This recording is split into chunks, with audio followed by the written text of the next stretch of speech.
Commentaire de saint Thomas d'Aquin sur l'évangile de Jean, chapitre 2, les vendeurs chassés du temple. Jésus trouva dans le temple des gens qui vendaient des bœufs, des brebis et des colombes, et les changeurs assis, et se faisant un fouet avec des cordes, il les chassa du temple, ainsi que les brebis et les bœufs. Il jeta par terre la monnaie des changeurs, et renversa leur table, et il dit à ceux qui vendaient des colombes: Enlevez cela d'ici, et ne faites pas de la maison de mon Père une maison de trafic. Ses disciples se souvinrent qu'il est écrit: Le zèle de ta maison me dévorera. L'évangéliste rapporte ici le fait qui amena le Christ à donner aux Juifs le signe de la résurrection. Il montre d'abord la perversion des Juifs, puis il indique le remède que le Christ lui applique, où il voit la réalisation d'une parole prophétique. À propos de cette perversion des Juifs, il faut savoir que le diable tend des embûches dans les choses de Dieu et s'efforce de les corrompre. Parmi les divers moyens dont il use pour corrompre les choses saintes, le principal est le vice de l'avarice. Les pasteurs d'Israël ne comprennent rien. Ils se détournent pour suivre leur propre chemin. Chacun suit son avarice du plus grand au plus petit. Isaïe chapitre 56, verset 11. C'est ce qu'a fait le diable depuis les temps les plus reculés. Car les prêtres de l'Ancien Testament, qui avaient été établis pour vaquer aux choses divines, s'adonnaient à l'avarice. Or Dieu avait ordonné dans la loi qu'en certaines solennités, on immole au Seigneur tels et tels animaux. Pour accomplir ce précepte, ceux qui habitaient près du temple y venaient en amenant les animaux avec eux. Mais ceux qui venaient de loin ne pouvaient de leur maison amener des animaux. Aussi, comme ce genre d'offrande profitait aux prêtres, pour que ceux qui venaient de loin soient pourvus d'animaux à offrir, les prêtres eux-mêmes s'arrangèrent pour qu'on vende ces animaux dans le temple.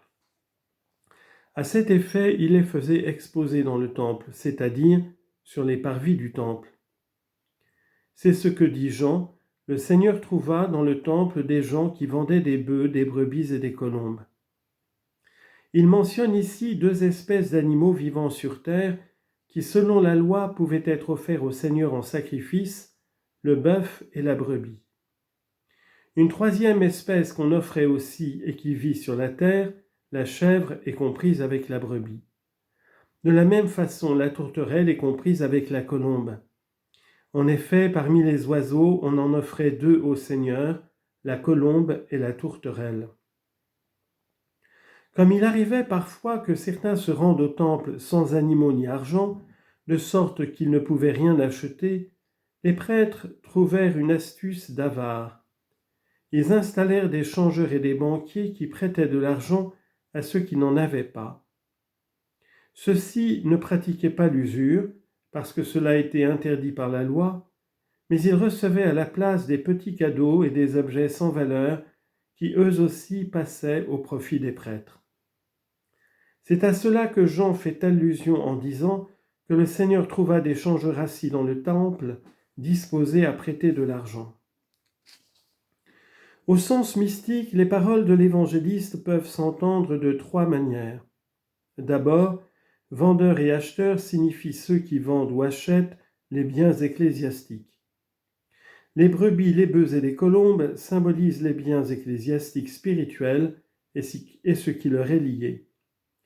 Car ces biens ont été consacrés et ratifiés par la doctrine des apôtres et des docteurs, symbolisés par les bœufs.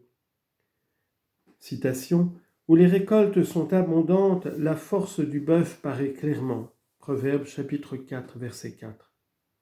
Et par le sang des martyrs, symbolisé par les brebis. C'est en leur nom que parle le psalmiste et l'apôtre, en disant « On nous regarde comme des brebis d'abattoir ». Psaume 43, verset 12, et Romains chapitre 8, verset 36. Il y a enfin les dons du Saint-Esprit, symbolisés par les colombes, car comme le dit Jean, « J'ai vu l'Esprit descendre du ciel comme une colombe. Jean 1, 32. C'est donc la doctrine même des apôtres, le sang des martyrs et les dons du Saint-Esprit que vendent ceux qui osent vendre les biens ecclésiastiques spirituels et ce qui leur est lié. Il arrive également que certains prélats ou intendants des églises vendent bœufs, brebis et colombes, non pas ouvertement par simonie, mais inconsciemment par négligence. Par exemple, quand ils convoitent les richesses temporelles et s'en occupent au point d'en négliger le salut spirituel de ceux qui leur sont soumis.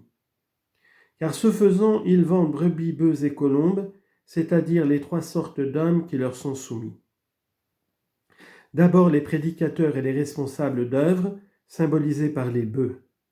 Citation, « Heureux vous qui semez partout où il y a de l'eau, et laissez en liberté le pied du bœuf et de l'âne. » Isaïe chapitre 32, verset 20. Car les prélats doivent donner leur place aux bœufs, c'est-à-dire aux docteurs et aux sages, au milieu des ânes, c'est-à-dire des incultes et des simples. Ils tirent aussi profit des exécutants et de ceux qui s'acquittent d'un service symbolisé par les brebis. « Mes brebis écoutent ma voix. » Jean chapitre 10, verset 27. Et ceux-ci qui sont des brebis qu'ont-ils fait ? 2 Samuel chapitre 24, verset 17. Enfin, ils tirent profit des contemplatifs symbolisés par les colombes. Citation, « Qui me donnera des ailes comme celles de la colombe ? Alors je volerai et me reposerai, je m'enfuirai au loin et j'irai demeurer au désert. » Psaume 54, verset 7. Par le temple de Dieu, on peut aussi entendre l'âme spirituelle. Citation, « Le temple de Dieu est saint et ce temple c'est vous. » 1 Corinthiens chapitre 3, verset 17. L'homme vend donc brebis et bœufs et colombes dans le temple, quand il garde dans son âme les instincts bestiaux pour lesquels il se vante au diable. Les bœufs qui servent à l'agriculture symbolisent les désirs terrestres, la brebis, animal stupide, signifie la sottise humaine, la colombe est le symbole de l'instabilité de l'homme, autant de choses que Dieu chasse du cœur des hommes. C'est pourquoi Jean expose aussitôt le remède qu'employa le Seigneur, remède de l'œuvre et de la parole, pour apprendre à ceux qui ont la charge de l'Église le devoir qu'ils ont de corriger leur sujet par des actes et des paroles. Jean expose d'abord le remède que le Seigneur appliqua par des actes, ensuite celui qu'il appliqua par sa parole. Le premier remède de Jésus consiste en ceci: chasser les hommes, chasser les brebis et les bœufs, enfin jeter par terre la monnaie. Il chasse les hommes avec un fouet, comme le dit Jean, se faisant un fouet avec des cordes, il les chassa tous du temple.